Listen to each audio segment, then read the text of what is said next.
Saudações, camaradas!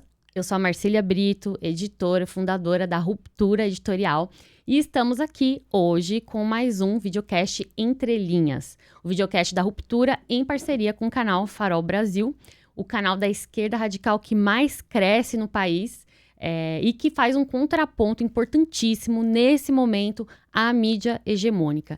Então, curte, compartilha, salva o vídeo, encaminha para os amigos e vamos somar nesse movimento, fazer com que as discussões que a gente faz aqui cheguem ao maior número de pessoas possível. E hoje, para esse episódio super especial, vamos receber ele, que é um dos maiores MCs de batalha do Brasil, né? Bem-vindo, Winit. Tudo bom? Boa tarde. Muito obrigado pelo convite, é um prazer estar aqui. E vamos trocar essa ideia da melhor forma possível. Ah, demais. Obrigada também por ter aceitado esse convite. Acho que a gente vai trocar uma ideia muito legal. E antes de começar, hoje a gente teve o apoio da Morrones Vegan, tá? Que é uma hamburgueria vegana autoral de iniciativa do Diego e da Isabela, que fica em São Bernardo do Campo.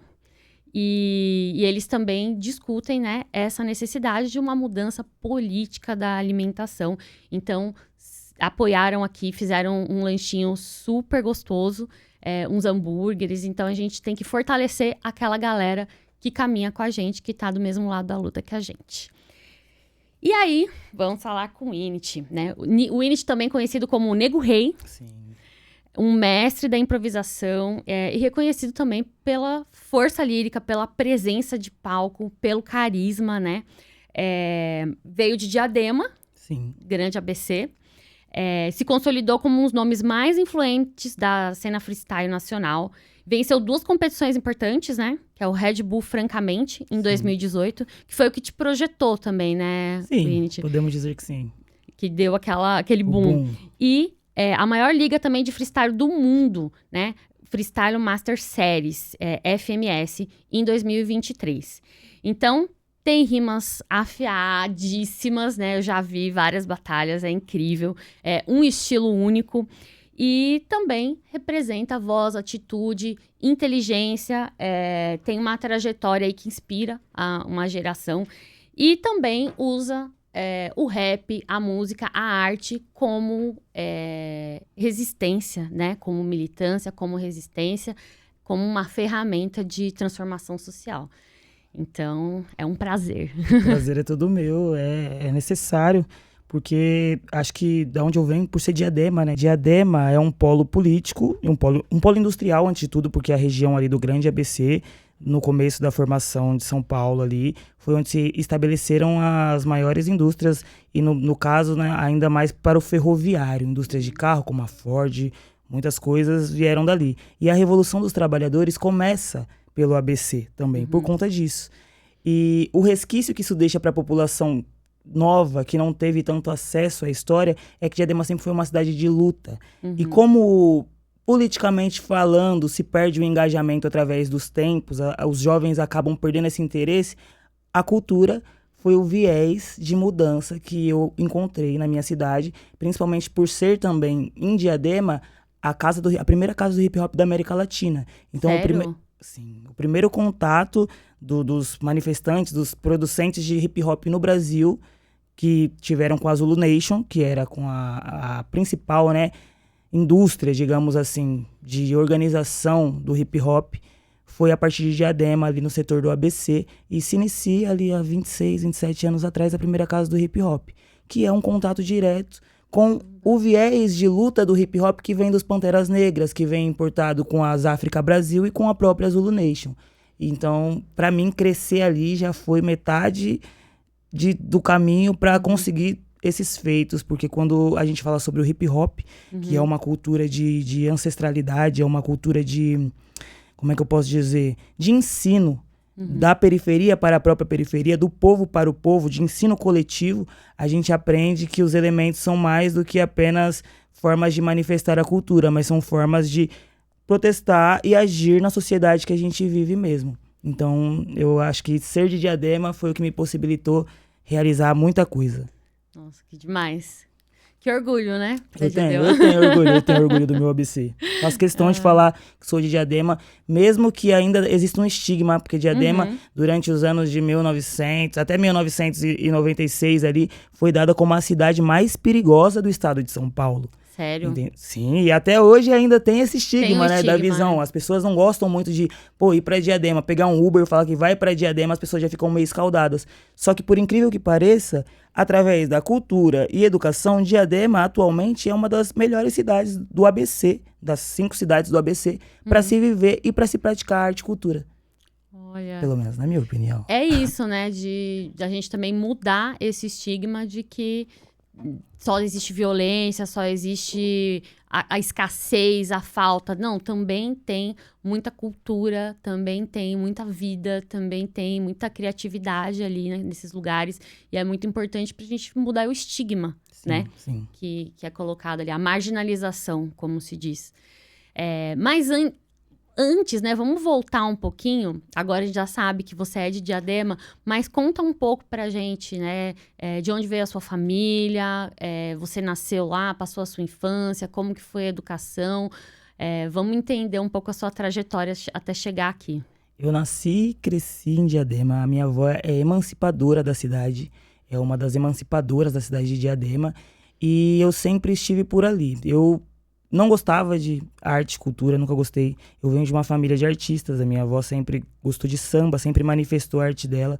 A minha mãe era bailarina do Sargentelli, conheceu 42 países através da dança, numa época que ser mulher, negra e bailarina seria, né, impensável e impraticável por conta do estigma do machismo da época, né? Acredito que uma mulher sozinha que viaja e dança como profissão de vida não deveria ser, né? A gente já sabe como é que é. Se hoje não é fácil... Se hoje não é fácil, imagina naquela época. E aí eu comecei muito novo a ter algumas indagações políticas e de visão de mundo, sabe? Comecei muito novo a questionar sobre a vida. Aí, aos 16, 17 anos, eu encontro as batalhas de rima, mas para mim era mais como um viés de diversão, ainda não sabia do que se tratava, não tinha conhecimento sobre o movimento hip hop, mas pratiquei ali uma vez, que eu tava de rolê numa pracinha, alguém me apresentou ali, porque eu já brincava com palavras, sempre gostei de brincar com as palavras. Então, se fosse para fazer uma brincadeira com um amigo meu, ou, tipo, sair de uma brincadeira, eu sempre resolvia através desse diálogo. Comecei ali, e em 2018, aconteceu que tava uma febre de batalhas de rua, e eu conheci uma batalha que chamava Batalha da São Bento, Batalha da Dominação, que acontecia na frente do metrô São Bento.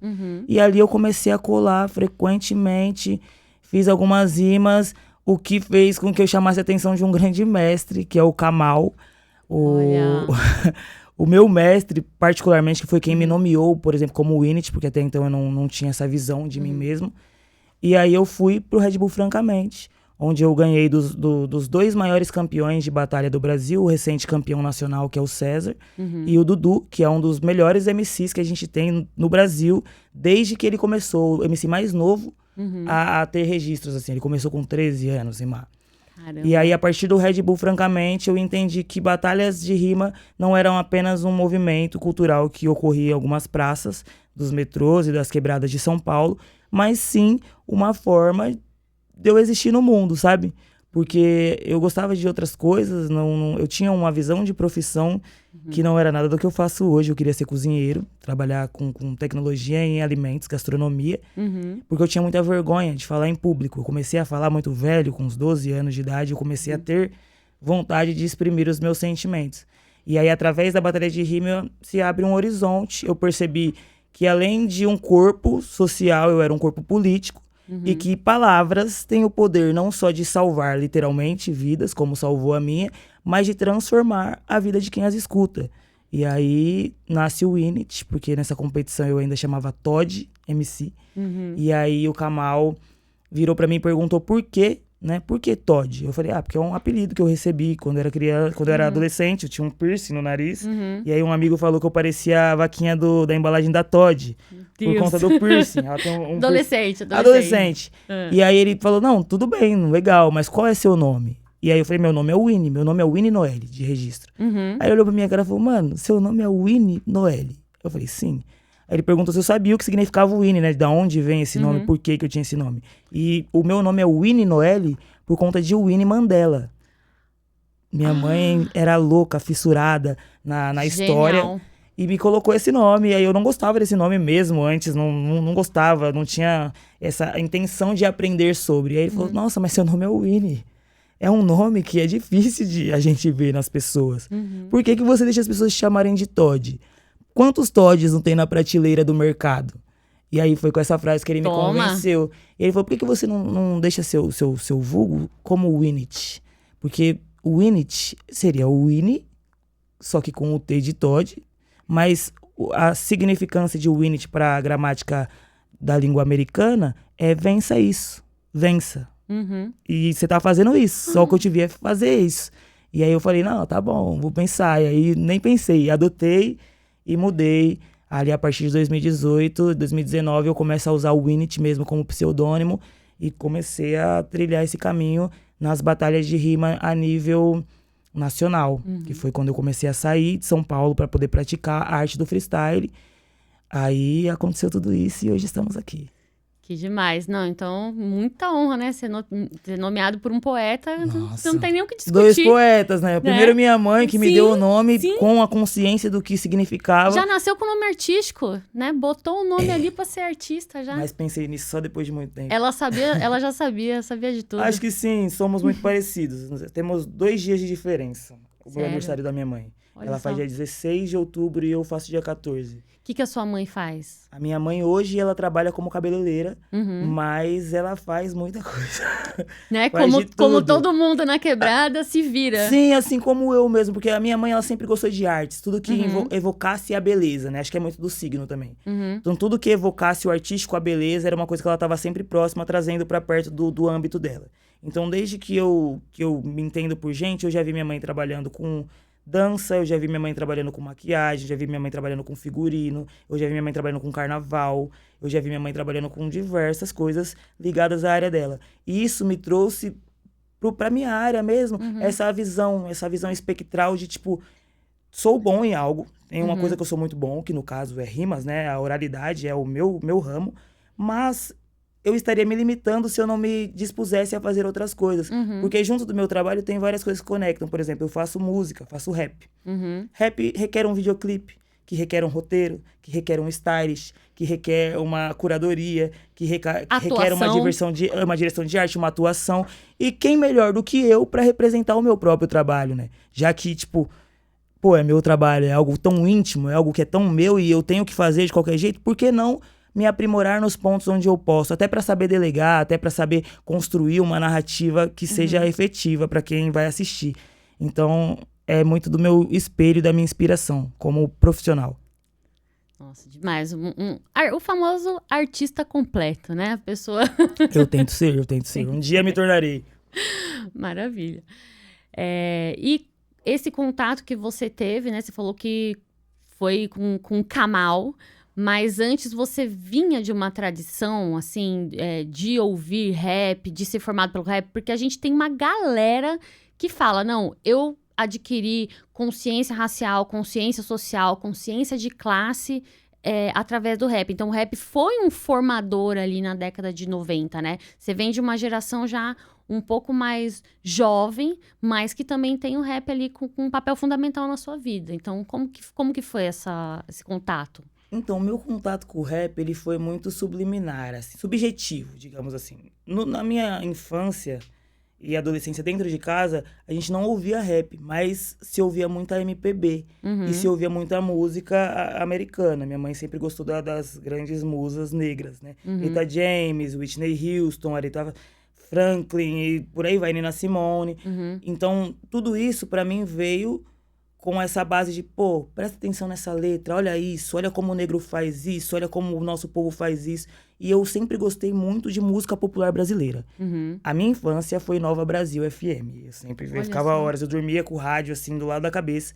E eu sempre gostei da construção das frases e das teóricas e das historinhas. Então eu comecei a ouvir música desde pequeno, principalmente as músicas nacionais, porque eu não tinha paciência, como a minha mãe, de ficar entendendo e traduzindo em inglês. Isso veio mais depois, quando eu atingi um certo nível de maturidade.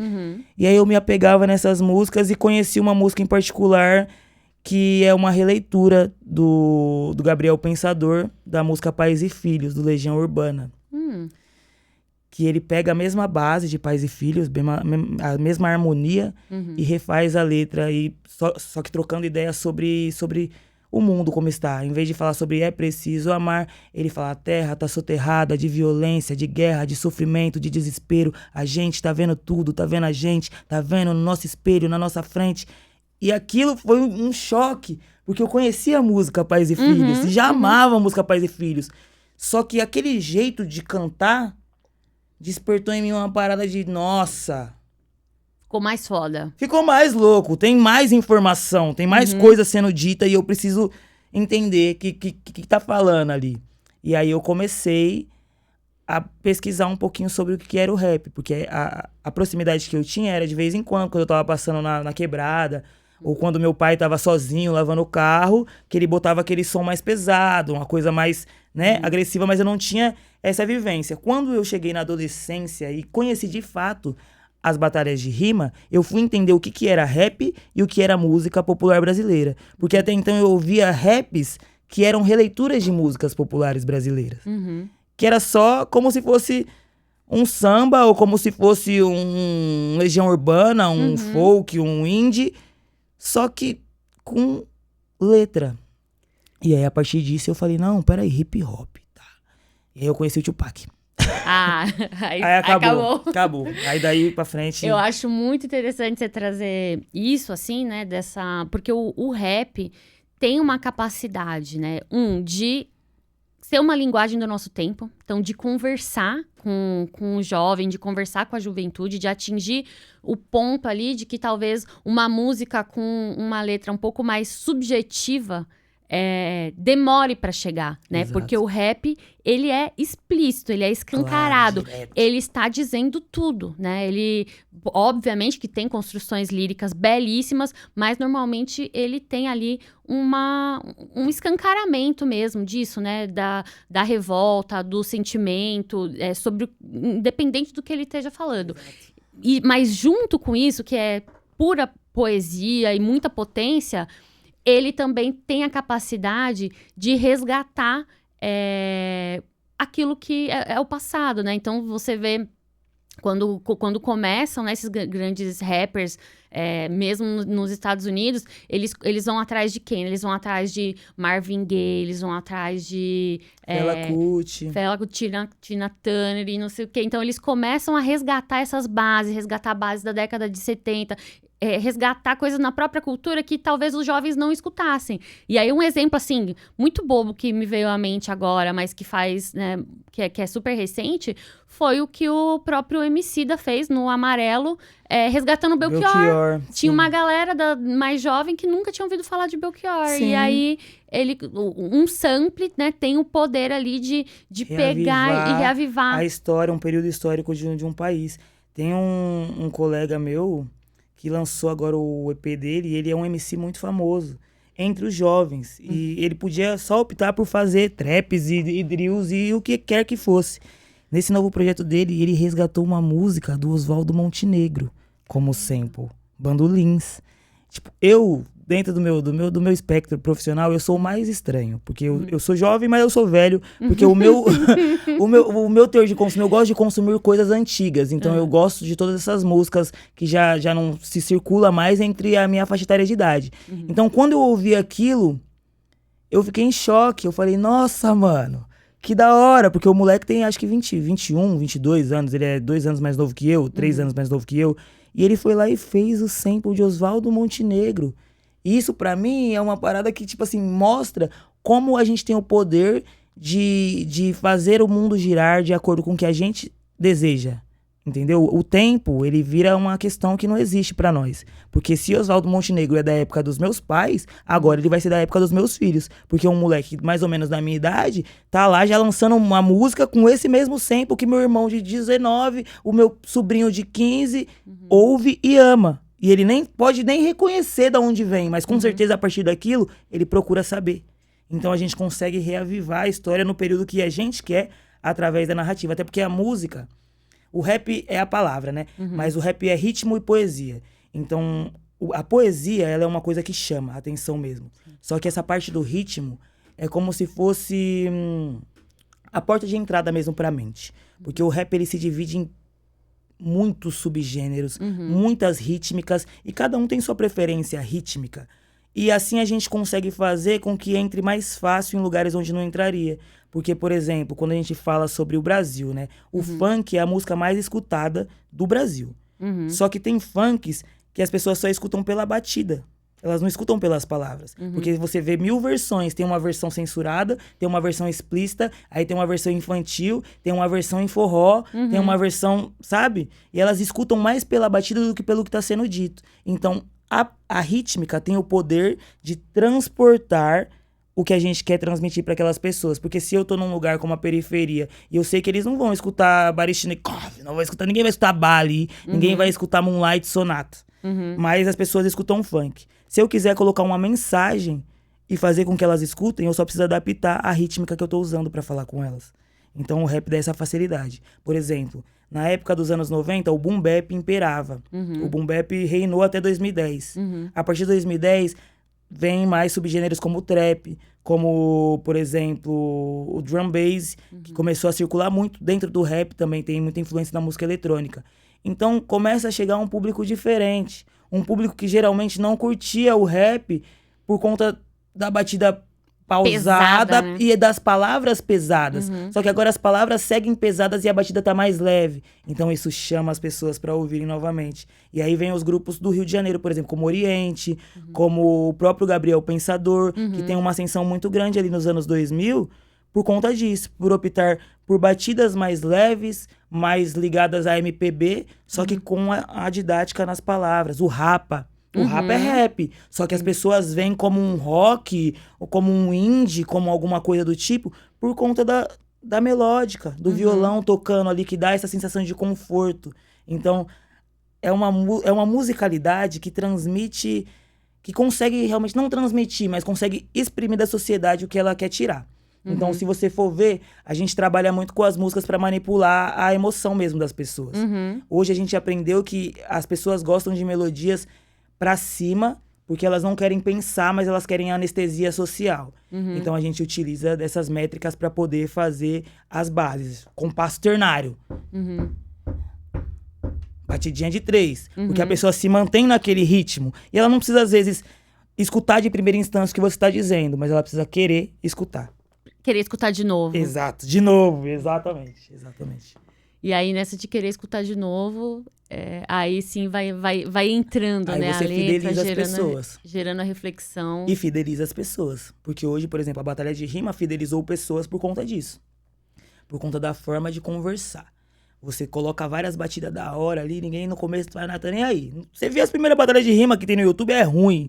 Hoje em dia, se você observar... Um nível absurdo, Um nível né? absurdo. Você escuta, você fala, nossa, como é que pensa isso tudo tão rápido? Tão rápido. E assim, muita gente, né? Um fenômeno, assim. Eu não sei como que é em outros lugares, em outras regiões do país. Acho que você que viajou mais pode dizer. Mas aqui em São Paulo, os eventos de batalha de rima, assim, mobilizam muita gente da juventude, né? E é um momento também da galera da periferia invadir esses espaços, né? Que muitas vezes fica ali sempre no seu bairro e tal. Então, chega para ter acesso, para ver essas batalhas de rima.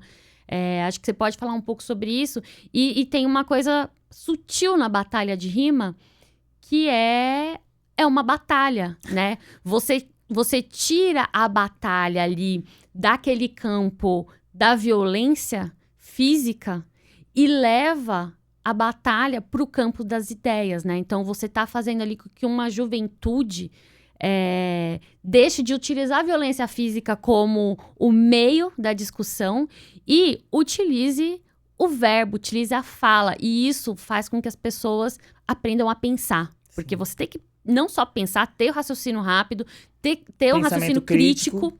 Então, assim, pra mim, assim, é uma das expressões mais impressionantes, assim, desse movimento mais recente. E o louco é que começou pra isso mesmo, para as pessoas realmente pararem de se matar. Começa lá nos Estados Unidos, Uhum. porque eles debatiam sobre pontos, né? Pontos de onde eu fico aqui e você fica aqui. Aí um dia eu vou e atravesso sua calçada. E aí era tiro, era bala, era briga. Então, para que se resolvesse de uma forma mais pacífica, eles começaram a trocar palavras, brincadeiras, ofensas, xingamentos. Quem levasse a melhor naquela semana, detinha aquele espaço ali e voltava na próxima para tentar reconquistar. Então, essa é a lógica que a gente utiliza hoje. E o mais legal disso é que, para além da violência, né? Uhum. Mas acaba sendo um ponto de acolhimento. Uhum. Parou de ser pra gente parar de resolver problema na mão e começou a ser pra gente ser acolhido, se sentir parte de algo na sociedade.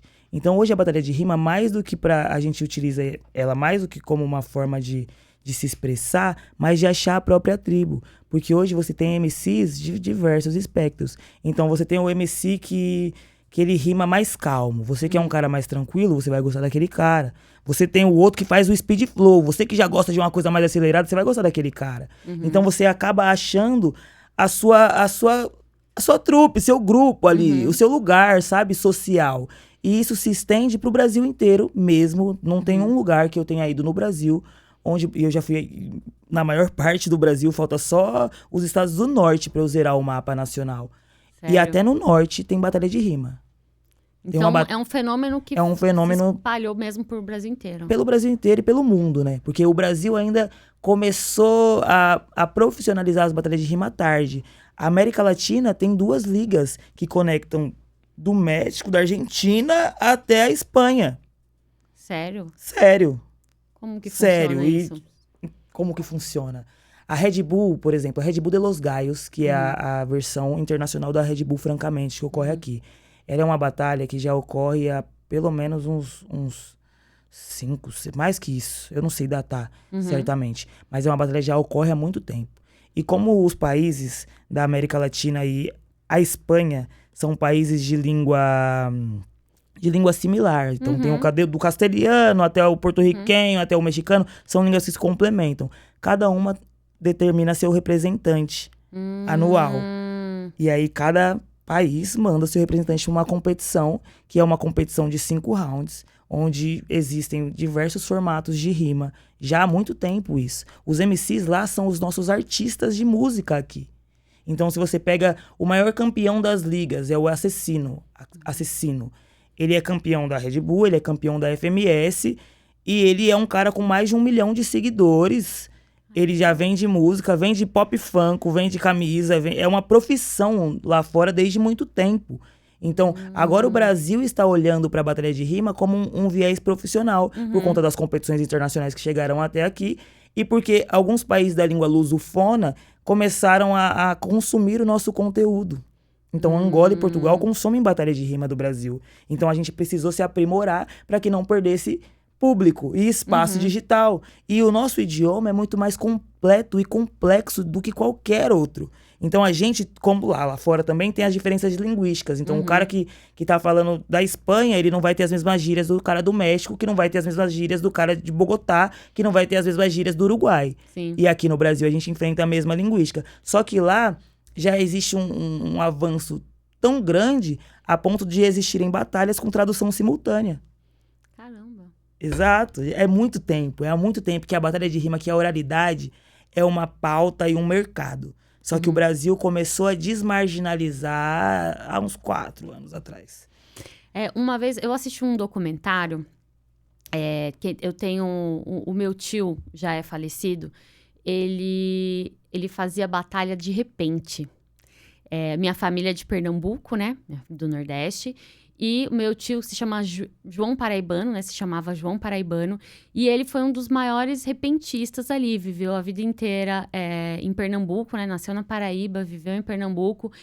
E aí lá eu cresci também indo junto com meu tio e indo para Pernambuco e participando, vendo isso. Eu achava incrível essa batalha.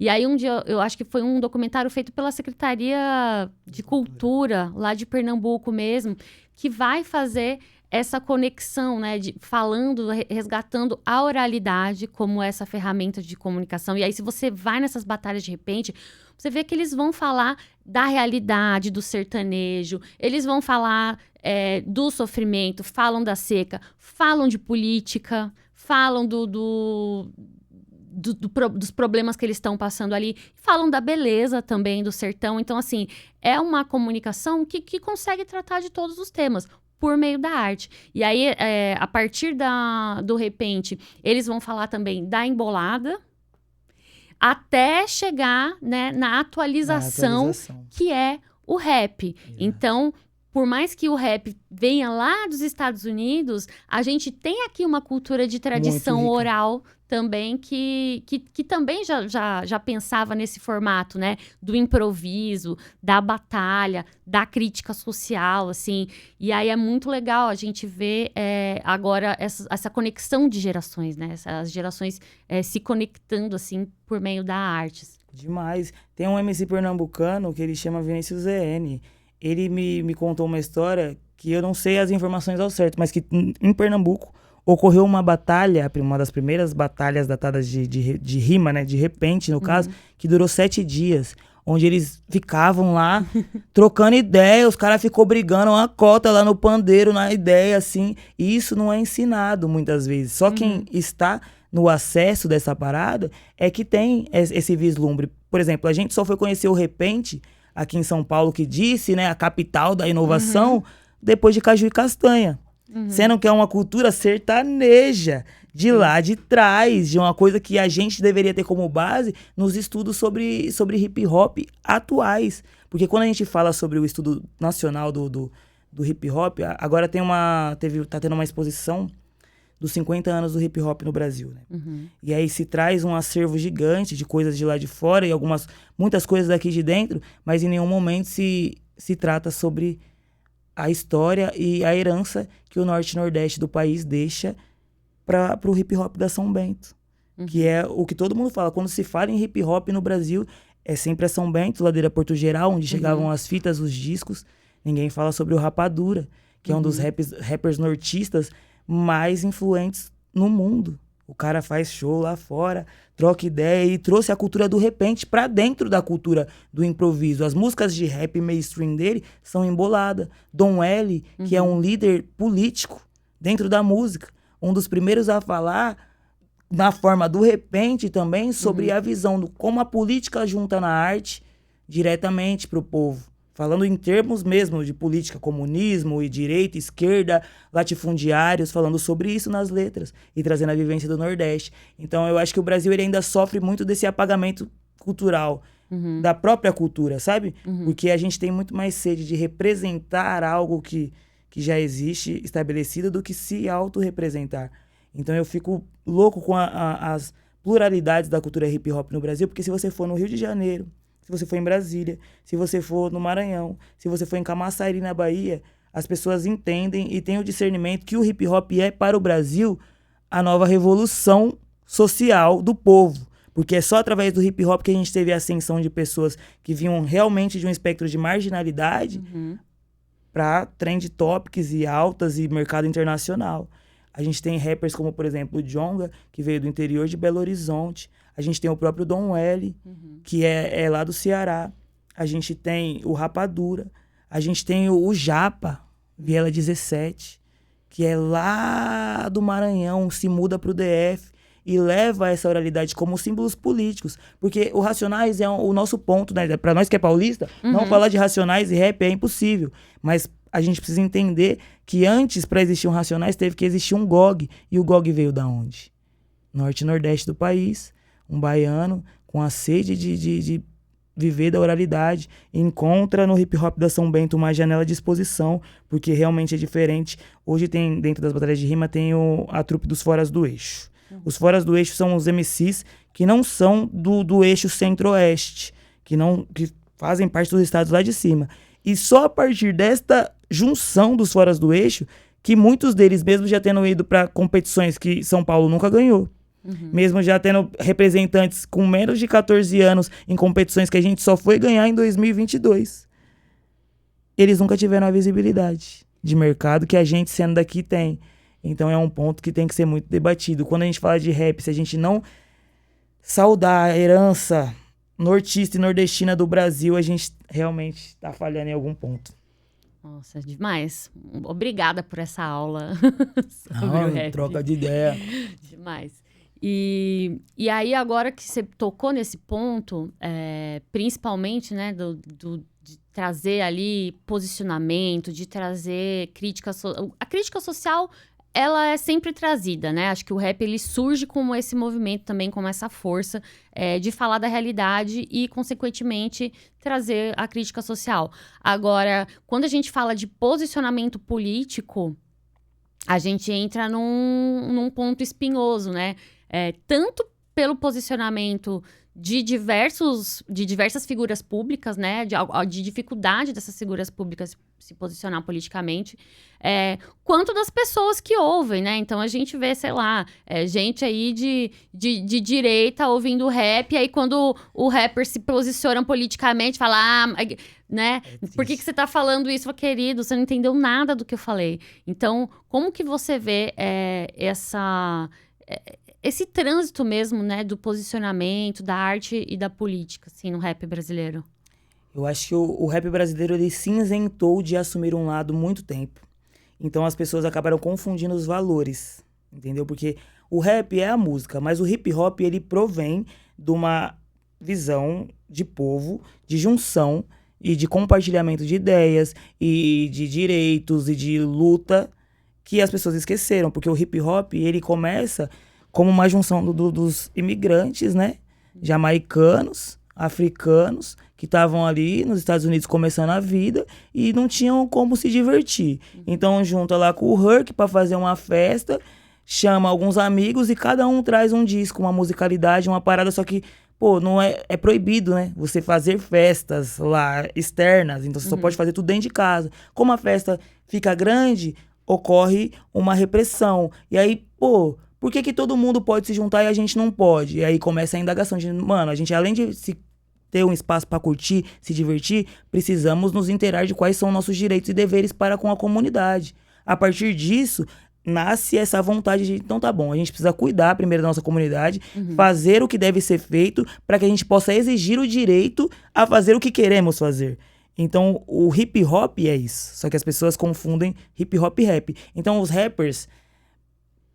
Tá, eu não concordo com rapper de direita. Eu acho que isso não deveria existir. Porque pra você falar, sou um rapper de direita, você tem que pesquisar o que significa ser direita. E a maioria dos rappers que se dizem de direita nem entendem qual que é a relação da direita, da esquerda com a comunidade em si. O jovem cresceu pensando que política é uma coisa chata que é feita por gente de gravata.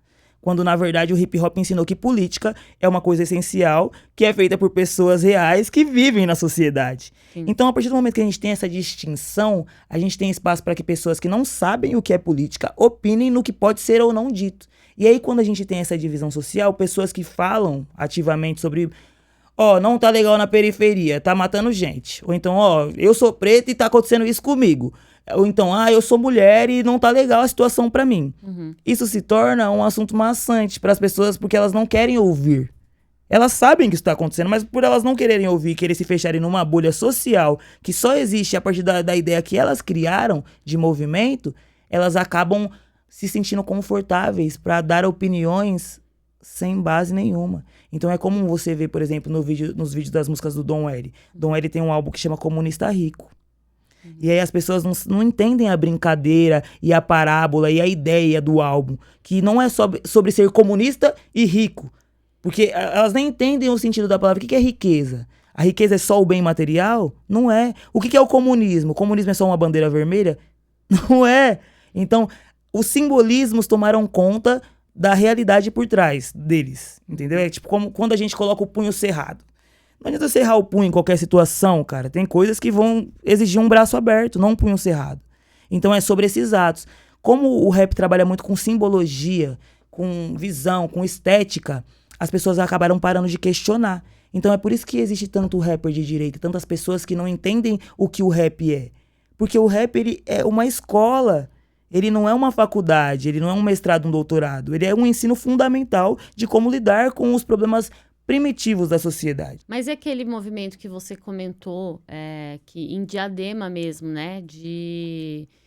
Assim, as letras um pouco menos críticas, mas acaba tendo também discussões antes e depois, né? Então, não necessariamente você precisa falar de política, mas o movimento, o encontro Tem e que a ser troca político. de ideias já é político, né? Exato, exato. Então, isso ocorre porque acaba sendo, mas é locais e locais. Por exemplo, Batalha da Matrix, que é onde eu venho. É um lugar onde ainda acontece isso.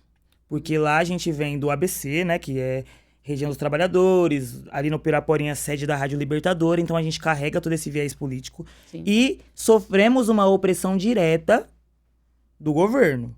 Então rolou uma questão de, os caras chegou lá, bloqueou nossa tomada, botou segurança na nossa tomada, multou os organizadores da batalha em questão.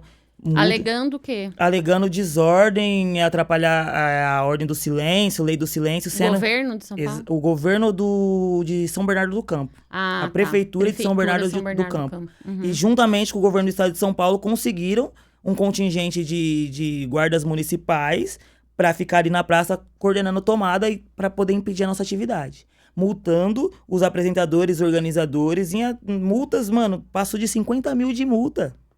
A gente teve que ir para a Assembleia Legislativa com apoio da bancada feminista para conseguir a liberação de fazer mesmo o movimento acontecer. Sendo que é um movimento que ocorre há 12 anos, é o único movimento que não é pago, sem fins lucrativos nenhum, disponível para o jovem toda terça-feira no centro de São Bernardo.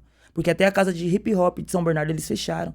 Então lá a gente tem essa obrigação porque a gente sentiu na pele. E as pessoas que estão lá curtindo, elas sentiram também na pele. Porque não foi só eu, enquanto rimava, que recebi gás de pimenta. Desse jeito, da opressão ser direta. Só que tem lugares que a opressão não é direta. Em Barueri, por exemplo, que é a Batalha da Aldeia, nunca houve uma opressão. Nunca houve. Lá não vai ser tratado, a batalha não vai ser tratada como um movimento político, porque lá nunca houve uma opressão, muito pelo contrário. A Batalha da Aldeia tem um dia na Câmara Municipal de Barueri. O dia da Batalha da Aldeia. É um feriado, é um dia comemorativo. A institucionalização abraçou. Abraçou. E aqui a gente nesse no caso, ABC, ela tentou reprimir. Exato, você entende a diferença? Mas por quê? Porque o ABC é um lugar político, é um polo industrial político, e o Barueri é uma cidade hegemônica. Quem que mora em Barueri que não tem um dinheiro? Tem até umas quebradas, mas a quebrada mais quebrada de Barueri, mano, você não compara com a quebrada do ABC, onde a gente tem Mauá, um Rio Grande da Serra, que são lugares que literalmente não tem saneamento básico, não chega a luz. Sítio Joaninha, ali em Diadema mesmo, não precisa nem lá em Rio Grande da Serra ser tão longe. O Sítio Joaninha em Diadema é um lugar que chegou energia elétrica em 2010. Eu morava em Eldorado. Eldorado é uma região de Diadema que já faz divisa com o estado de São Paulo. Lá, o sistema de energia, de internet, foi chegar depois de 2010. Você tá entendendo isso? Essa divisão. Só que hoje, Barueri é o representativo de batalhas de rima, por exemplo. A Batalha da Aldeia é a batalha que, quando você fala batalha de rima no Brasil, é o primeiro canal que aparece. Ela não tem nenhum embasamento político. A Batalha da Matriz, já pelo contrário, também hoje tá ganhando uma visibilidade muito maior do que deveria. Do que tem, mas que deveria ganhar muito mais. Então, quando você joga lá, ela não tem esse tanto de acesso, não tem esse tanto de apoio, não tem incentivo. Por quê? Porque realmente é um desinteresse que se letre a população, principalmente a população jovem. A Batalha da Matrix elegeu a bancada feminista. A gente fez esse trabalho, entendeu? Por quê? Porque era importante para nós que tivesse alguém que entendesse a causa lá dentro da Assembleia Legislativa, fazendo políticas efetivas para que a gente pudesse existir. E aí, fora isso, o trabalho com as escolas, porque a gente vai nas escolas, tem o projeto Hip Hop nas escolas, desde ensino médio até IEJA, desde de EMEB, de criancinha até IEJA. Então, ocorreu vezes da gente ir em escolinha que era criancinha desse tamanho. Ocorreu vezes da gente fazer rima pro IEJA. E aí ser as senhoras, os senhores, que não tem como vislumbrar um dia de diversão muitas vezes, porque sai do serviço e vai direto pro IEJA. E a gente foi lá, levando o que era o hip hop. A gente ouviu de senhoras do IEJA falando assim, eu achava que meu filho ia pra batalha de rima pra poder usar droga, pra poder beber. Mas agora vendo, eu entendo que tem tudo um por trás. Parabéns, viu, meninos? Olha só. Então é sobre esse trabalho. É sobre esse trabalho. Porque hoje é popular. É da hora fazer rap. O MC é o novo jogador de futebol. Antigamente, todo menino queria ser jogador de futebol. Hoje em dia, todo menino quer ser MC. Por quê? Porque é uma profissão de baixo custo. Você consegue treinar sozinho. Você precisa, no máximo, ler um... tem gente que nem precisa ler um livro. Eu opto por ler. Se você quer ser MC, eu indico que você leia alguns livros, assista alguns documentários, veja alguma coisa, estude. Mas você nem precisa disso. Tem MCs pós-pandêmicos, como a gente chama, que são do período pós-pandemia, que eles começaram a rimar na internet. Na internet. Só online. Ele com a câmera. Ele com a câmera. E às vezes alguém atrás, lá do outro lado. Mas, tipo assim, não teve o contato com a cultura em si. E é incrível porque eles são famosos. Isso é bom, é muito bom. Só que eles não têm letramento do movimento. Muitos não sabem que... Tem uma parada que, nossa, é engraçado de ver esse vídeo, mas chega a dói. Hip hop tem 5 elementos, né? 4 elementos principais e o 5º elemento seria o conhecimento. Grafite, DJ, MC e o b-boy. E aí teve um rolê que fizeram um conteúdo pra YouTube, pra Instagram, que foram nas batalhas de rima, perguntaram pros jovens quais são os 4 elementos do hip hop. E aí os jovens, eles não sabiam, mas eles não só não sabiam, como eles não faziam noção nenhuma. Então teve jovem que falou, pô, Neguinho da Beija-Flor é um dos 4 elementos do hip hop, ou, sei lá, as cores, sei lá, o trap, o boom bap, não se sabe dizer. Sendo que são 4 elementos e o 5º é o conhecimento, porque sem o conhecimento você não exercita nenhum dos outros 4 elementos. Você não é DJ sem aprender sobre mixagem, sobre música. Você não consegue dançar se você não estudar linguagem corporal. Você não consegue pintar se você não estudar desenhos, sombras, imagens. Você não consegue rimar se você não souber nada. Entendeu? Só que hoje não é necessário mais isso. Como, por exemplo, não é necessário para uma pessoa se dizer de direita, ela ter metade dos privilégios que uma pessoa de direita tem na vida, entendeu? Se dizer conservadora, sendo que ela não viveu nem no período do conservadorismo. Hoje uma pessoa jovem pede ditadura sem ter vivido a ditadura, entendeu? Hoje você não precisa ter para ser, você não precisa ter sido para ter, você só precisa falar que é. Porque não existe demanda de comprovação de histórico, de estudo, de nada. Eu acho que rola, assim, um esvaziamento, né? De conteúdo mesmo, do que significa, né? Quando você fala, não precisa ser, né, para se dizer.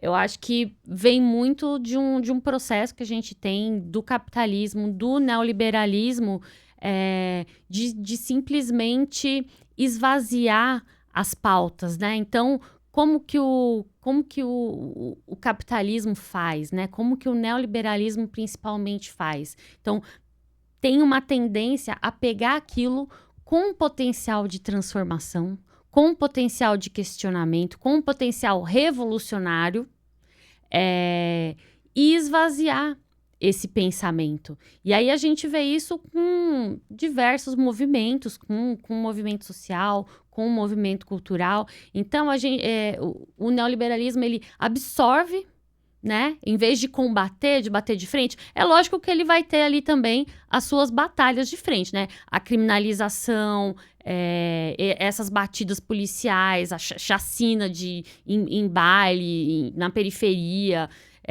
Ele também tem a parte violenta, mas tem uma parte ali da dominação ideológica que é esvaziar de sentido aquilo, tirar o fator político, né, de um movimento político que surge ali como crítica, como revolta social e transformar num fenômeno de mercado. Exatamente. E transformar em mais uma maneira de apenas ganhar dinheiro. Porque, assim, não é um problema ganhar dinheiro, né? A gente vive numa situação, num mundo capitalista, e que se você não tem dinheiro, você não tem acesso a nada. Exatamente. A gente, obviamente, enquanto esquerda radical, enquanto revolucionário, a gente quer subverter essa lógica. E a gente quer mais né? que dinheiro, né? E quer mais que dinheiro. A gente quer dignidade, quer condições sociais de igualdade para todo trabalhador, para todo mundo que trabalha. Então, né, uma sociedade que não tem essa desigualdade social. Porém, a gente sabe que o percurso para isso é um percurso longo, né? E aí todos os movimentos com esse potencial revolucionário, esse potencial de São questionamento, minados. acabam sendo incorporados pelo capitalismo. Então, aquela coisa assim, enquanto o rap estava falando de vamos mudar a sociedade, vamos dirigir a nossa revolta para a classe dominante, e isso, né, o próprio Racionais, do Dom L, toda essa galera faz muito bem de direcionar esse ódio, de saber por que você tá naquela situação, por que você tá sofrendo, por que você sofre racismo, por que você sofre violência policial.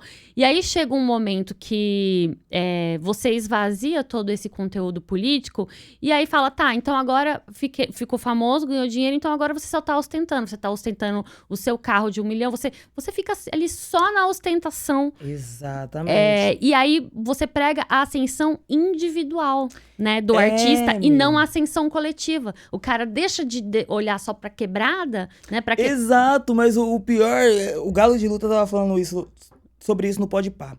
O pior é que essa vitória individual acaba se tornando uma vitória coletiva vazia. Porque quando as pessoas coletivamente veem um vencer, elas agem como se a vitória desse um fosse a vitória delas, e realmente é. E é por isso que essa confusão, pra mim, é o que mais pega, sabe? Uhum. Porque não é sobre a gente ganhar ou gastar dinheiro. A gente tem que gastar dinheiro, até porque o dinheiro tem que girar dentro da comunidade. A gente tem que transferir esse dinheiro pra fazer o black money rodar, fazer que nem os estados fizeram. Depois da guerra civil dos Estados Unidos, os negros criaram a sua própria moeda, que circulava ali dentro, e isso levantou comunidades. Criou-se a primeira universidade para negros a partir deste movimento. Mas por que a gente não entende essa visão? E sendo de direita, sendo de esquerda, sendo do que for, por que os rappers não pensam nisso?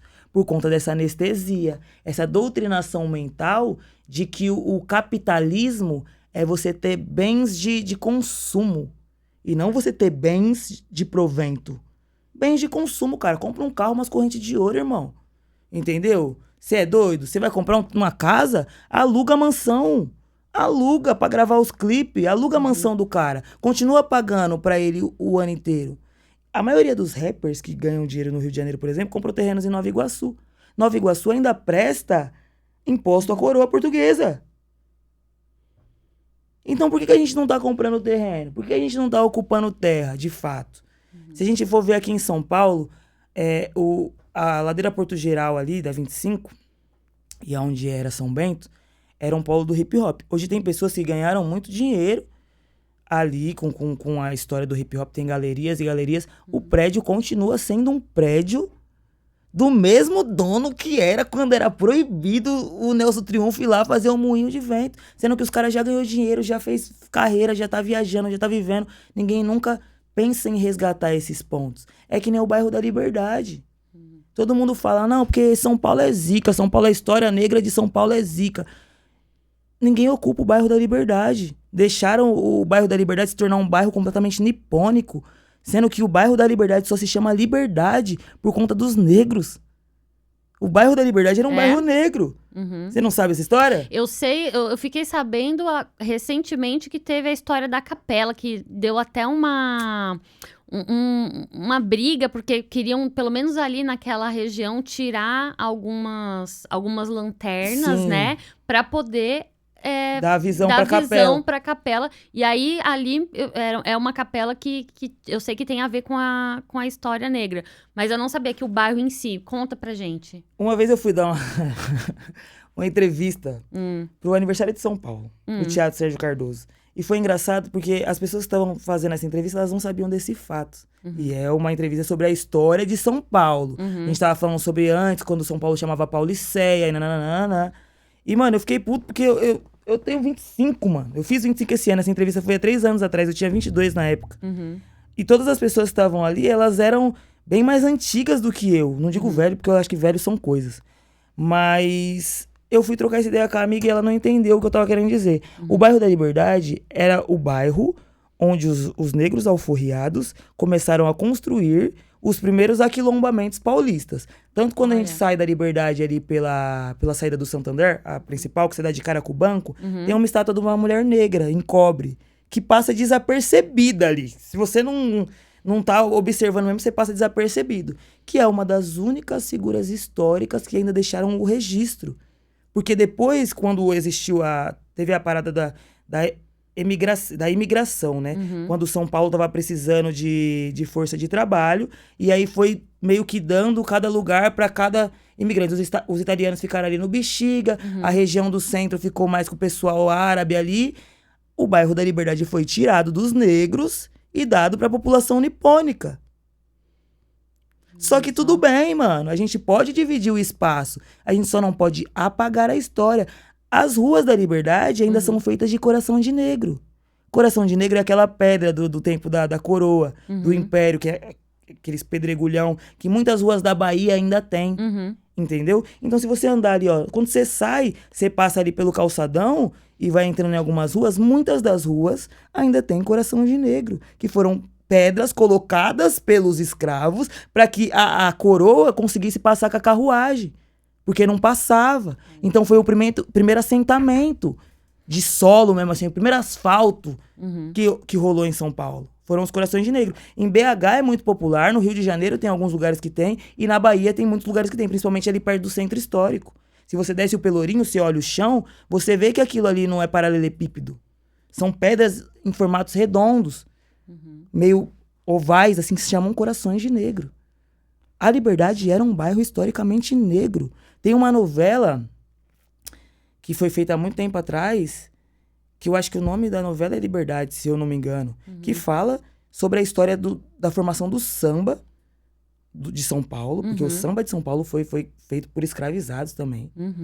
Foi a formação do samba, sobre o jogo de capoeira, e não se conta sobre o bairro em si da Liberdade.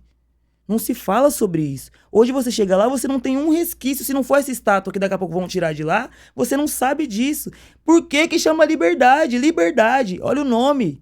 Hoje eles colocaram Japão Liberdade na estação ali. Sempre foi Liberdade. Porque foi o primeiro lugar onde eles conseguiram fazer assentamentos de terra para as pessoas alforriadas.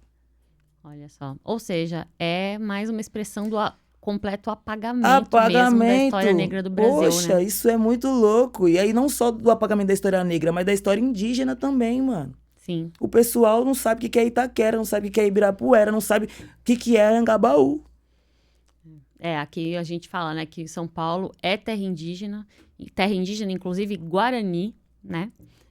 Das diversas etnias aí, mas dentro principalmente Guarani.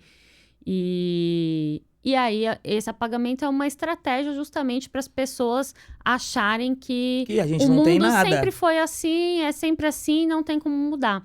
Eu acho que chega muito nesse ponto, né? Do tipo, simplesmente de aceitar as coisas como elas são.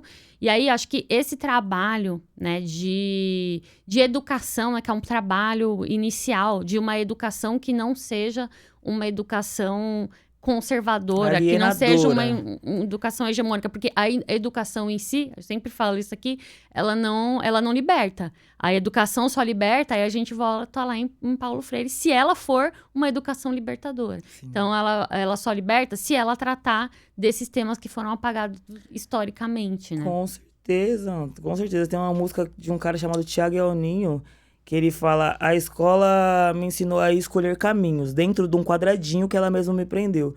Então, tipo assim, eu vejo por essa questão. Hoje é obrigatório, né, o ensino da história negra e originária dentro da escola. É obrigatório.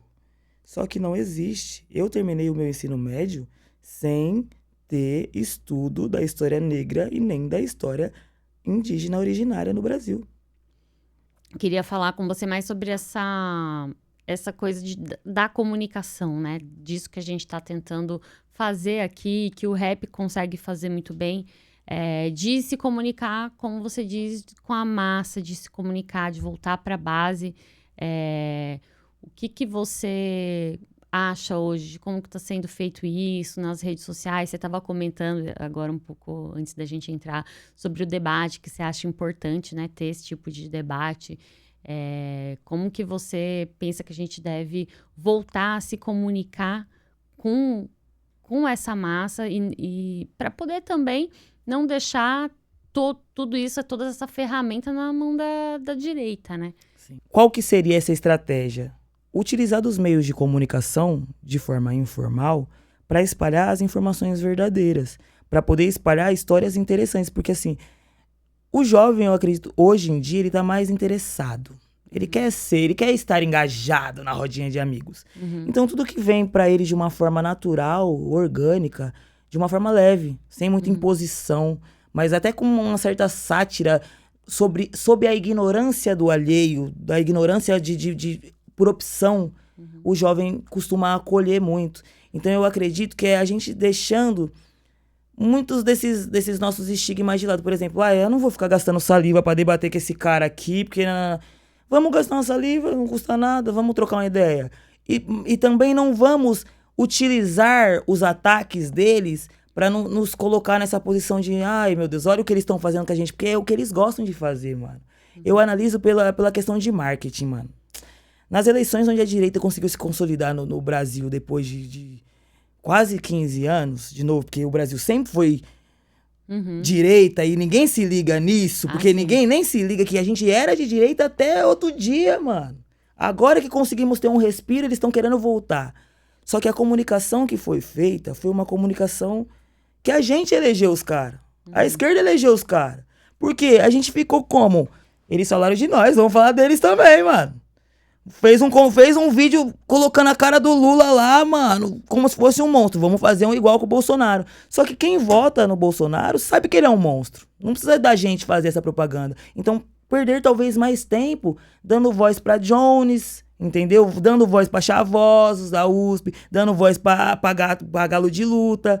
Porque é dessa forma que o jovem ele consegue se identificar. Então não adianta a gente colocar alguém muito polido. Não adianta a gente colocar o Alexandre de Moraes numa postura formal. Porque o jovem gosta. Sabe que o jovem gosta do Alexandre de Moraes? O que mais tem na internet é meme do Alexandre de Moraes de forma positiva, tá ligado? Porque é isso, é a gente trazer esse teor de diversão. Mano, a gente tá falando sério, mas vamos falar sério com leveza. Porque na hora de falar sério, a gente precisa entender. Essa galera tá fazendo um trabalho muito importante, né? De tirar essa discussão, como você tinha falado, do ambiente acadêmico e conservador. E transformar essa discussão numa discussão acessível, né? Exato. Falar com a linguagem do povo, falar com a linguagem das pessoas. A linguagem do povo, mano. Porque quando a gente olha aquele Senado... Um jovem que liga no TV Brasil, lá no TV Justiça, eu fazia isso quando eu era criança, porque eu era perturbado. Eu gostava de olhar o TV Justiça e ficava vendo... Nossa, ele está tudo aí bonitinho, né? De terno e gravata, uma plena segunda-feira, fazendo nada, só falando, da hora legal. A gente tem que desmistificar essa visão, entendeu? É o Suplicy, mano. Suplicy é maravilhoso. Mano, a primeira vez que eu me apresentei na parada LGBT de São Paulo, a primeira coisa que eu vi foi o Suplicy, mano.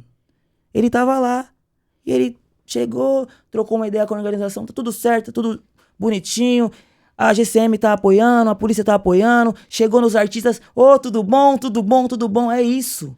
É a política feita de forma informal, a gente precisa estar nos lugares, não só pela politicagem. Não pegar que nem o João Dória, ir numa feira comer um pastel com cara de nojo, não, mano, a gente tem que ir lá trocar ideia. Não precisa ir lá fazer o vídeo comendo pastel, mas tem que trocar ideia com o feirante. Você precisa estar dentro da escola. Você precisa desmistificar essa visão que a política é uma coisa só feita por quem tá de terno e gravata, meu.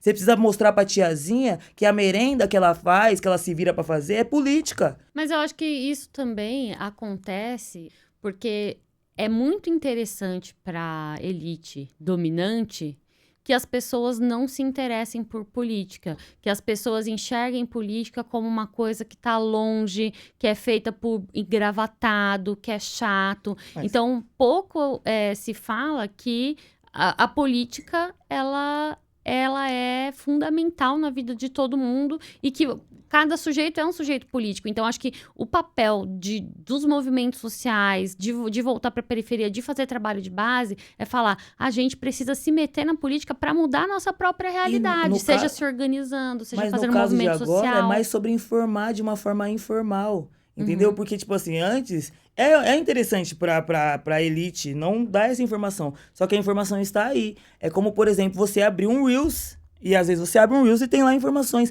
É criarmos mais conteúdo sobre isso. Estamos tentando fazer isso, Não, estamos fazendo isso, estamos fazendo isso. Porque quando você quer pertencer a um movimento, você precisa estudar sobre ele. Então, eles mesmos fazem conteúdos para que outras pessoas que vão vejam eles como referência daquilo. Mudando de assunto agora, porque eu lembrei de uma coisa.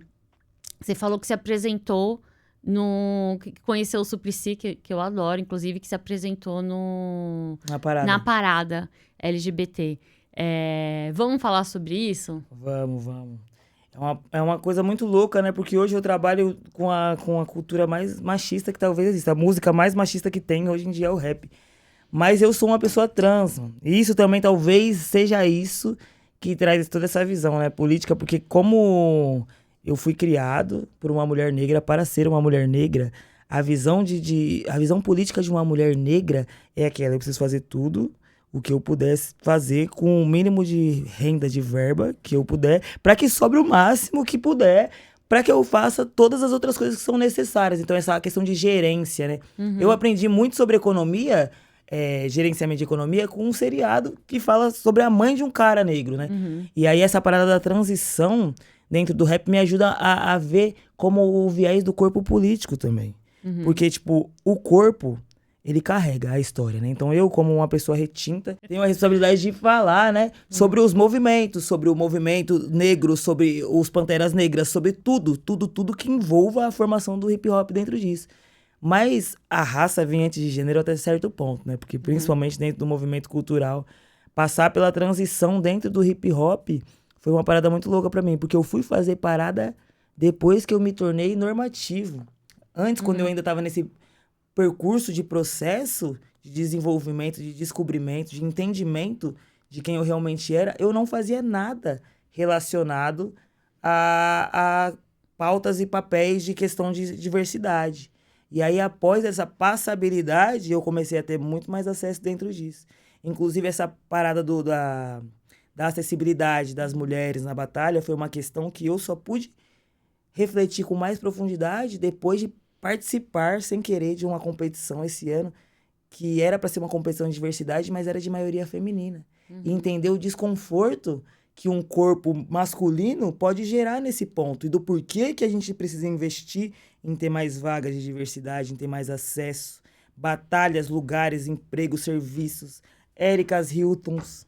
Porque essa questão do corpo político é uma pauta muito pouco falada, mas caminha pela mesma questão da gente falando do corpo originário.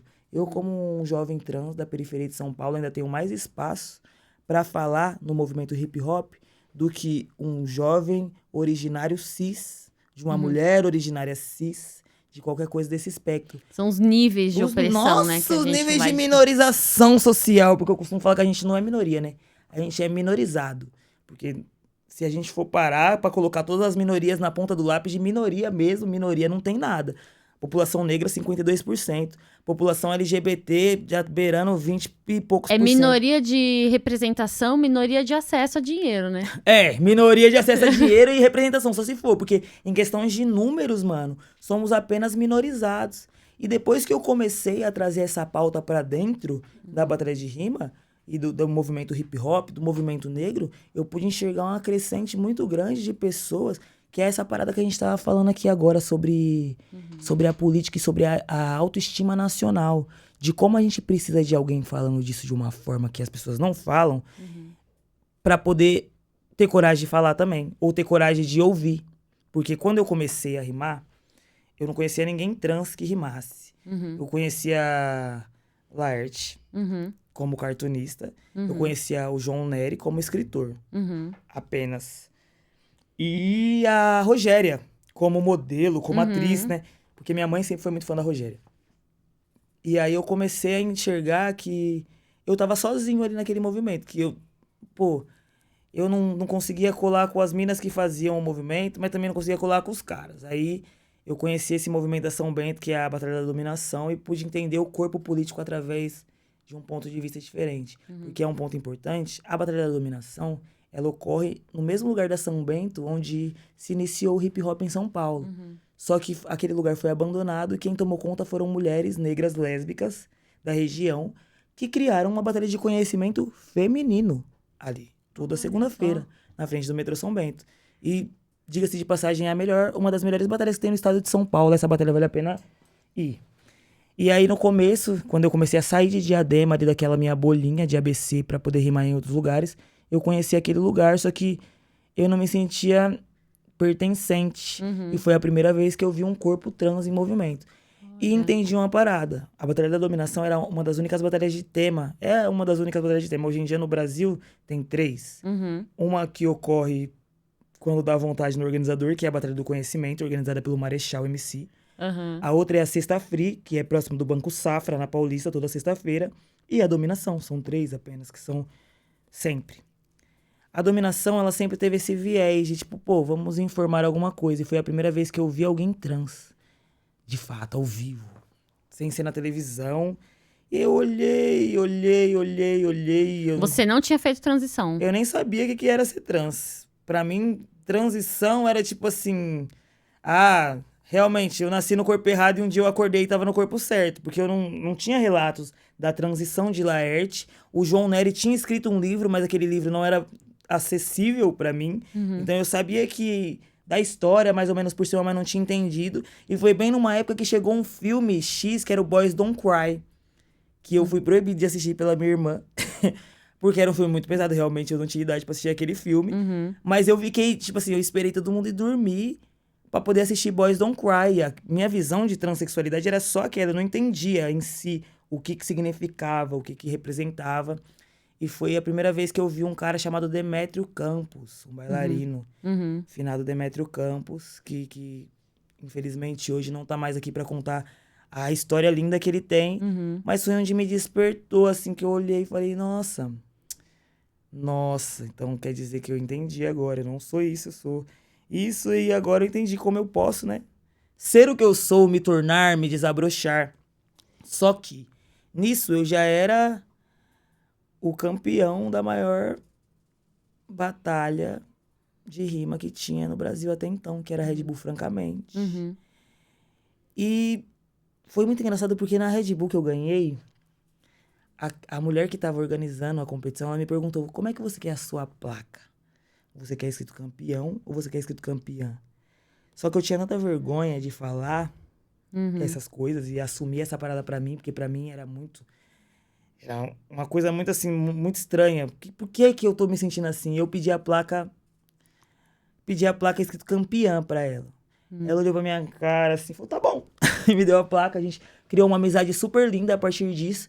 E aí, alguns anos depois, quando eu já tinha dado esse pontapé inicial na minha transição, eu participei novamente da Red Bull, de 2021, se eu não me engano, e perdi na final.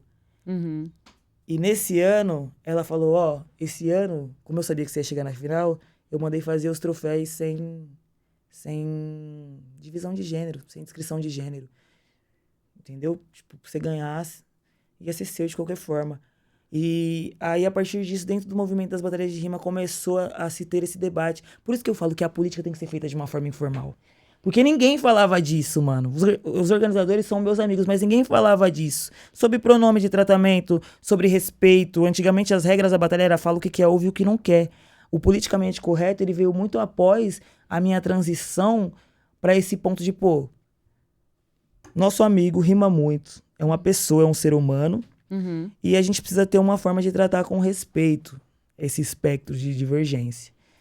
E a partir dali, a gente passou por um momento de evolução das batalhas de rima, porque a batalha de rima, antigamente, ela podia te traumatizar. Deixa de, tipo assim, de te traumatizar mesmo, era fala o que quer, ouve o que não quer, dos mais... Batia em pontos muito sensíveis que não tinham necessariamente a ver com não tinham necessariamente... a sua qualidade de rima, com sua capacidade e não só pra mim, pra qualquer um, sabe? para longe do Falava político. o quê? Da aparência. Da aparência, da sua gênero. mãe, da sua família, da sua mulher, de tudo, cara. Não tinha esse negócio. Era realmente, vou falar o que eu quero de você. Se eu não gostar de você, eu falo o pior. Entendeu? E aí, a partir desse movimento que rolou muito da hora do Mamute MC, em 2018, 2019, ali começou essa reeducação das batalhas de rima. Então, hoje a batalha de rima tem uma inclusão social, tem uma acessibilidade. Pessoas PCD participam de batalhas de rima. A questão de pronomes, de tratamento, são coisas muito bem estabelecidas. Temos regras, legislações, parâmetros para as competições. Então, assim, eu acho que... E eu sempre tive muita vergonha. Eu nunca gostei de falar sobre o fato da minha transição, nem de nada. Mas o ato de estar passando por isso ali e trocando ideia com algumas pessoas, entendendo como é que eu poderia me sentir, como é que eu poderia fazer para me sentir mais confortável naquele ambiente, levou a uma revolução que eu nunca achei que poderia existir dentro da batalha de rima. Que é essa revolução do respeito. Porque antigamente não tinha base de respeito. Era tipo assim, tamo aqui, mano. Vamos falar. Vamos destruir, mano. Já era, acabou, já era. Só que isso tem efeitos, né? Então a gente perdeu algumas pessoas pra batalha de rima. Houveram alguns casos de pessoas que não aguentaram. Tipo, pressões sociais, pressões de estigma, que pararam de rimar. Ou que, por algum acaso, infelizmente, não estão mais na Terra.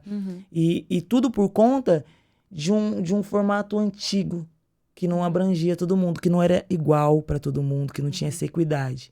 Então eu me sinto muito feliz de ter podido fazer a minha transição dentro do hip hop, porque eu ainda sou o único MC transmasculino dentro das grandes competições. Mas pelo menos eu não sou mais o único MC trans que existe. Hoje em dia tem mais uma mana, que é a Devilzinha, que participa, que faz, que está em ascensão. Então é muito importante para que a gente tenha essa representatividade. Porque antes, quando era só eu não via nada. Eu não tinha um reflexo. Hoje eu conheço mais uns MCs daqui, uns MCs de lá. E se você não tá ocupando esse espaço, não é uma questão para eles, né? Eles não vão pensar como que se fala, como que se pronuncia, qual pronome usa, se não tem ninguém ali para poder sofrer essa parada de primeira instância. É isso mesmo. E querendo ou não, hoje eu acho que para a sociedade que a gente está construindo, porque as pessoas... Os jovens, eles estão mais atentos à mentalidade, à saúde mental, a essa parada. Isso ajuda muito na construção social da sociedade que a gente quer. Porque se a gente for ver 10 anos atrás, quem provinha desse meio hip hop tinha mais chance de replicar os preconceitos do que combatê-los, né? Exato. Eu acho que teve o Criolo, né, faz uma reflexão importante sobre isso, né, de falar, cara, a gente tá em constante evolução. Então, quando eu tava lá na periferia, não tinha acesso a esse letramento mesmo, a essa discussão, que é uma discussão que é super importante de gênero. Ele tinha uma música que falava dos travecos, né? E aí depois ele falou, e hoje em dia, tipo, eu vou cantar essa música de novo, eu substituo essa parte, porque eu tive letramento de gênero e eu sei que não se fala mais assim, dessa maneira pejorativa com relação às pessoas travestis e trans. E eu percebo a atualização da sociedade, porque, por exemplo, ele tem essa letra e tem uma letra que ele fala: meia-noite no Largo do Arouche.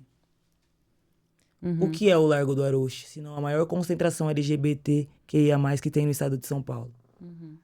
Então, a própria história dá um jeito de colocar as coisas nos papéis, nos lugares certos, porque o crioulo sempre foi muito apontado dentro do movimento hip-hop, por não ser o estigma do homem do hip-hop daquela época, né? Ele sempre foi mais sensível, fazia releituras de Chico Buarque, fazia músicas com rítmicas e melodias e vozes que não eram propriamente ditas de um homem daquela época. Ele não performava a masculinidade da época. Então ele sofreu muito com essa parada. Às vezes, aquela parada foi uma forma de, tipo, vou atacar para que não me ataquem. Com o passar do tempo, a consciência e a inserção de corpos diversos dentro do hip hop faz com que as pessoas percebam que elas não precisam replicar preconceitos para serem aceitos. Antigamente, se você não exercesse... Eu mesmo digo do meu papel de transição. No começo, eu achava que ser homem era exercer a toxicidade da masculinidade. Só depois de muito me olhar, me observar, voltar ao interno e perceber o mundo de várias formas, a gente consegue entender que tipo de transição a gente quer fazer. Porque Quem é o homem que você quer ser? quem é o homem que eu quero ser? Porque tem uma frase que fala, você age sempre igual alguém que já te intimidou. Toda vez que alguém consegue sair de algum lugar de intimidação, ela quer agir da forma. O oprimido quer ser o opressor, mas essa frase eu acho mais explicativa porque você age sempre como alguém que já te intimidou. E isso pegou no meu ponto, porque tipo assim, ó, como é que eu vou agir como coisas que me intimidam só pra parecer essas coisas? Não, a gente precisa ter esse clique. E eu tenho um irmão mais novo, de 21 anos, que ele sempre foi um homem muito sensível.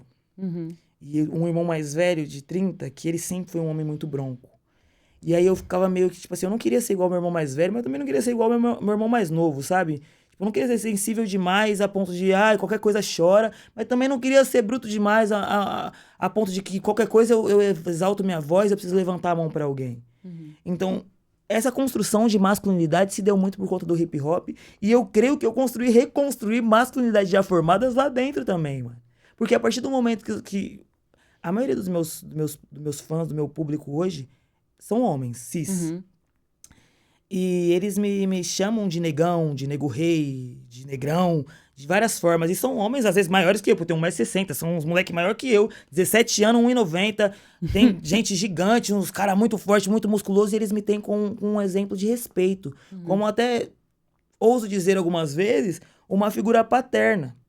E aí, se eu, desse espectro de diferença, consigo ser e coexistir ali com a minha própria racionalidade, porque quando a gente passa pela transição, é um mundo que explode na sua cabeça. É como se fosse um Big Bang a cada injeção de testosterona, porque você quebra paradigmas, quebra pensamentos e acaba tendo ações e sentimentos, porque é hormônio também, né? hormonal. Mexe com o seu emocional. Como que você sentiu essa diferença na passabilidade? Porque agora você tem que falar pras pessoas que você é um homem trans. Mano, eu senti uma diferença muito louca na primeira vez que eu fui, tipo...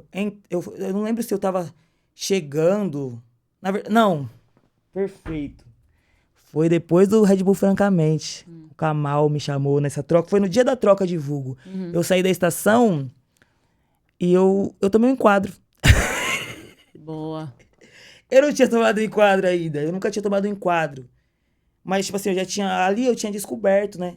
Eu falei, mano, quer saber? Agora é isso mesmo. Então, o que eu fazia? Como eu não tinha pelos, eu fazia com o lápis uma sombreadinha aqui, entendeu? Às vezes colava um cavanhaque, porque são coisas que a gente quer ser passável. Então, nesse dia eu tinha botado um boné pra trás, 2 camisetas pra poder ficar reto, uma bermuda larga, assim, uma roupa larga, pum. Saí da estação, na hora que eu saí, eu só saí. Eu botei o pé pra fora e dei o primeiro passo. A viatura tava vindo, a viatura parou, abriu, encosta, vai, neguinho.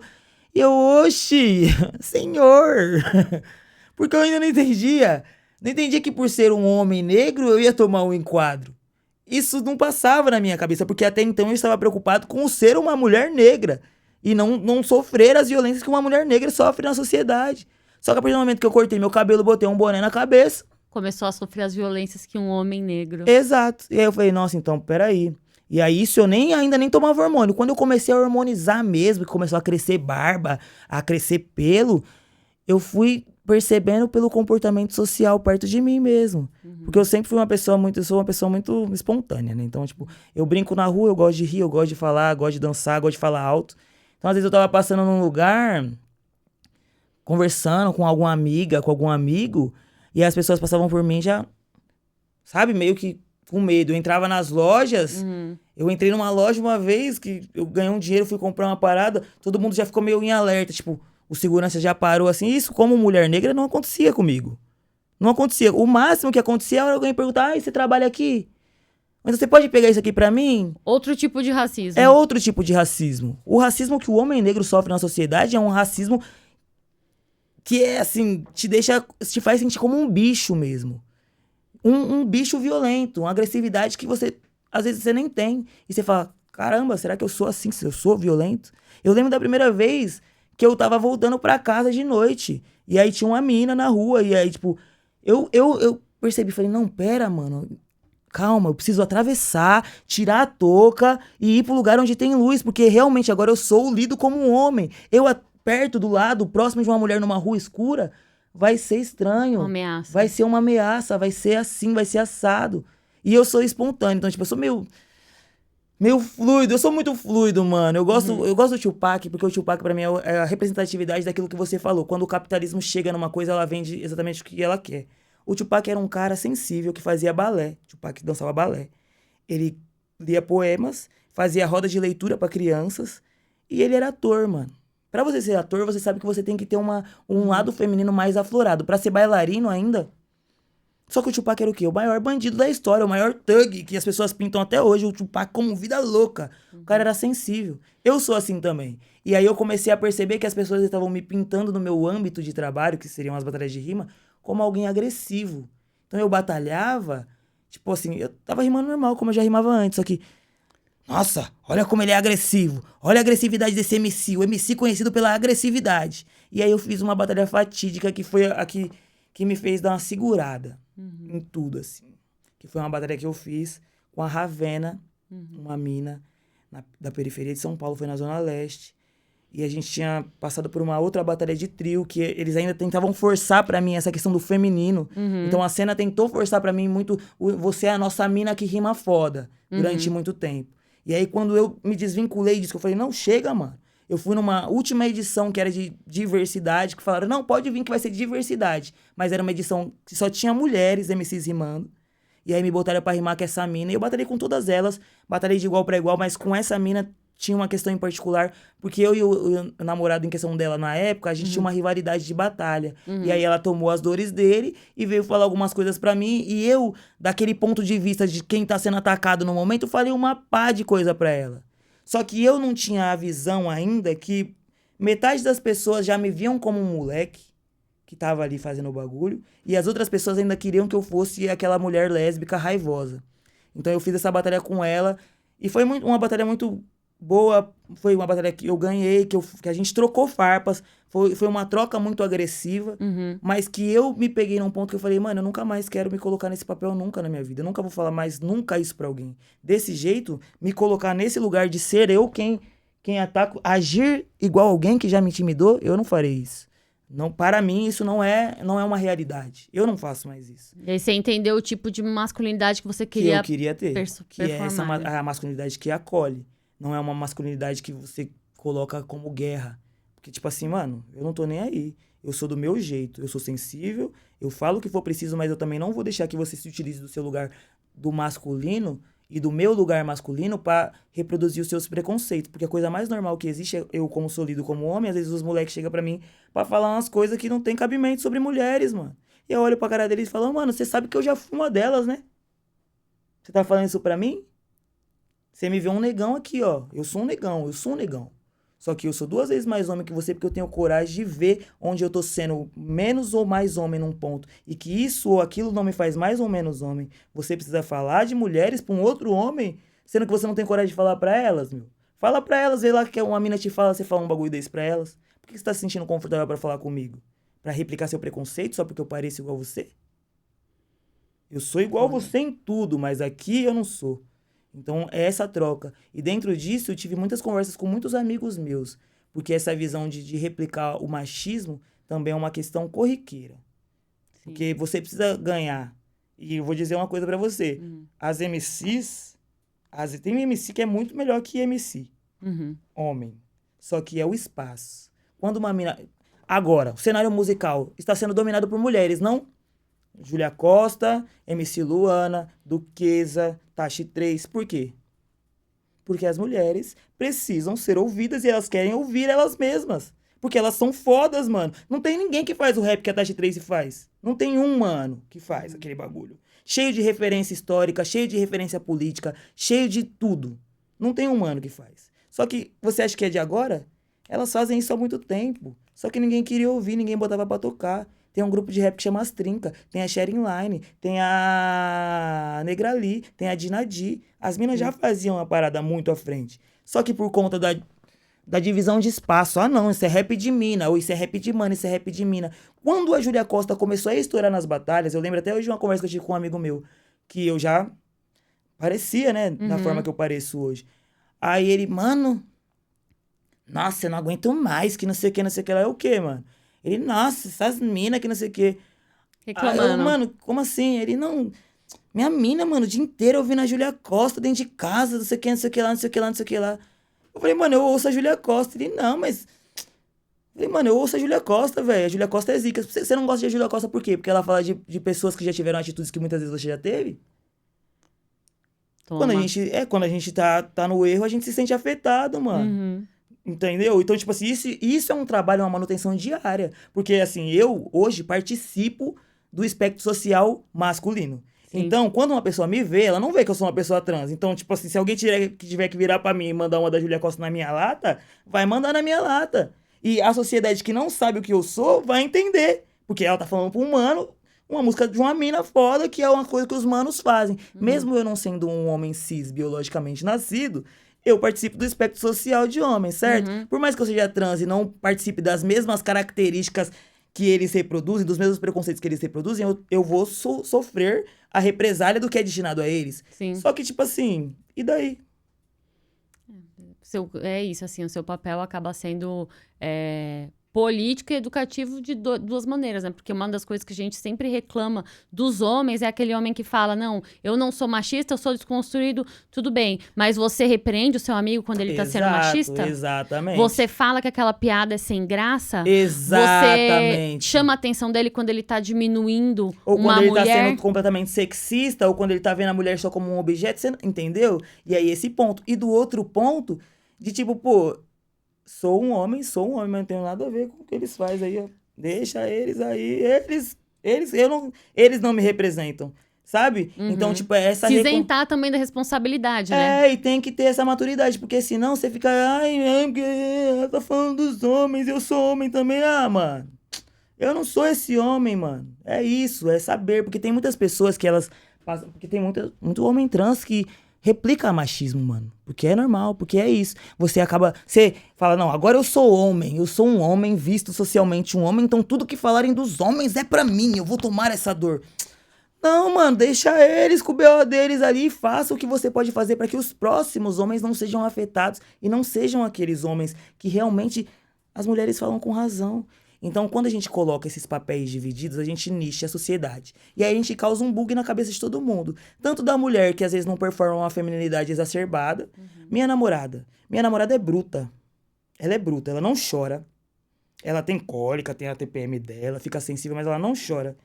Ela não é uma pessoa muito sensível, não é uma pessoa muito dada a carinhos e abraços.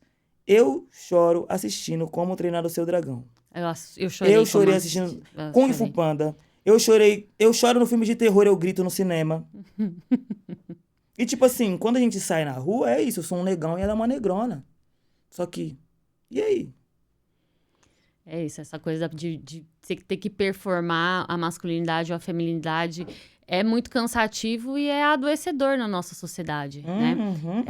A gente vê as mulheres se submetendo a uma série de coisas para performar essa feminilidade, e os homens também muitas vezes agindo de uma maneira que não é natural para eles, para performar a masculinidade, para não ser julgado por não performar aquela masculinidade que o machismo espera, né? Que a sociedade patriarcal espera. Eu fico muito feliz de ter esse papo com você, de acompanhar esse processo, né? Conheço você há alguns anos já, e de ver esse homem que você está se tornando. Então, fico muito feliz, muito orgulhosa, e quero que cada vez mais você, com a sua arte, com o seu pensamento, seu discurso, a forma de fazer política pela arte, de falar com as pessoas, tenha cada vez mais alcance. Então, acho que estou muito feliz e quero que você retorne aqui. Nossa, estou acompanhando essa caminhada. Assim. Adoro também. Eu fico muito feliz a gente poder estar trocando essa ideia, porque é isso. Se fosse como as coisas são, a gente nem trocaria, né? A gente teria feito um trampo, outro trampo e já era. Não seguiria com uma troca de ideia. Mas isso aqui já é a política que a gente está tentando debater como é que se faz. Sim. A gente está fazendo isso agora, porque é isso. São linguagens que a gente precisa abordar e sair das nossas próprias bolhas, entendeu? Porque é muito bom, de fato, a gente trocar e se ver em todas as pessoas, não só nas pessoas que se parecem com a gente, ou só as pessoas que vivem onde a gente vive. A gente ter essa troca é fundamental, senão a gente não faz nada. Demais. E aí, como último pedido, sim, como, né? Não posso estar aqui diante de um MC maravilhoso de batalha de rima, vencedor, e não pedir uma rima, né? Então, eu queria que você mandasse uma rima aí pro Farol Brasil, pro Jones Manuel, que eu sei que você curte, e falasse, né? Dá seu show aí com o que vier sobre entrelinhas e tudo mais. Vou fazer. Deixa eu pensar, vai. Rapidinho. Políticas públicas, privadas, sociais não se fazem sozinhas.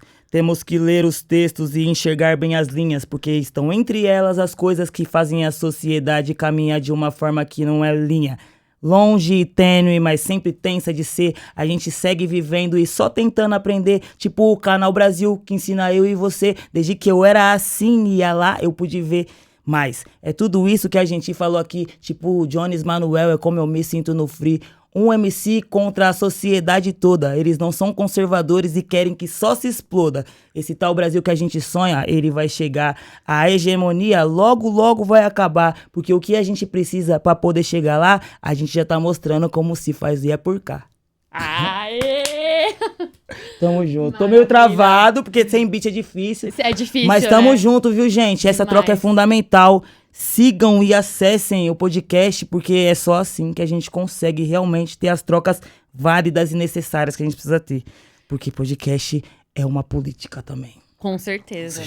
Então é isso, o recado tá dado, não tem mais nem o que eu falar depois do Init. E compartilhem para você que gosta de rap, de hip hop, manda pros seus amigos. Então, curtam, acessem, né, Farol Brasil, sigam o Init nas redes, acompanhem o trabalho dele. Sigam o podcast.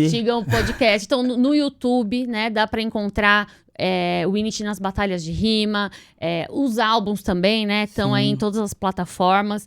Então, vamos fortalecer aquele que corre com a gente. Sim, mano, daquele jeitão. É a gente. É nóis, Obrigada, esse foi mais um Entre Linhas. Obrigado, gente.